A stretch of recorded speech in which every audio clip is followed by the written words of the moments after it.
Hi y'all, it's me again, Tina, your study partner. Welcome to episode 2 of Studying at Conestoga. Today we're going to talk about rubrics. What are they for and why is it important to review them when we're working on our assignments? We'll have those answered for you in today's episode.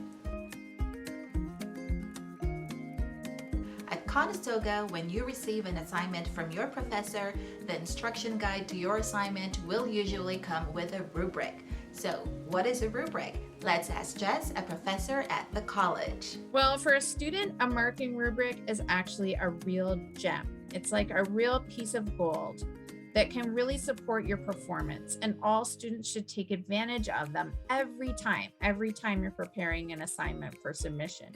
Because if you're thinking to yourself, how am I going to get a good mark on this assignment?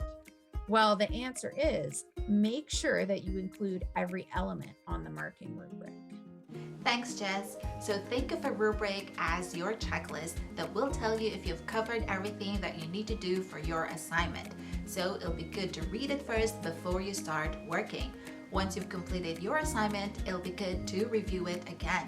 Understanding the evaluation criteria of your rubric will give you an idea of what kind of score you can end up getting depending on the quality of work that you're going to submit. A professor is not just reading through students' assignments and then thinking, which one do I like better and why?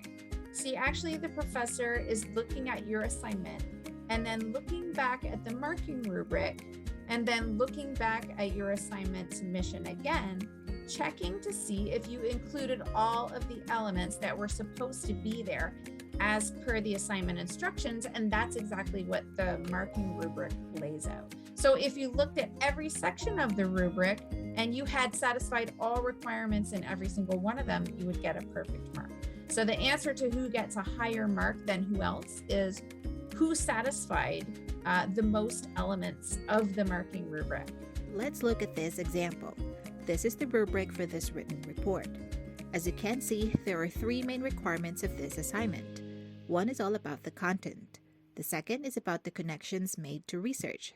And finally, the third one is all about the submission details, whether your report is professional and clear, if it is submitted on time, if it follows the writing format using APA to reference, and it also looks at your grammar and spelling, among others. Now, this at the top is the evaluation criteria. This is what your professor will use to grade your assignment. At the bottom of each evaluation, you will see the range of points that you could get depending on whether you meet all the criteria, partially meet the criteria, or if the assignment does not meet the criteria. Remember, the rubrics are there to help you focus on what you need to accomplish for your assignment.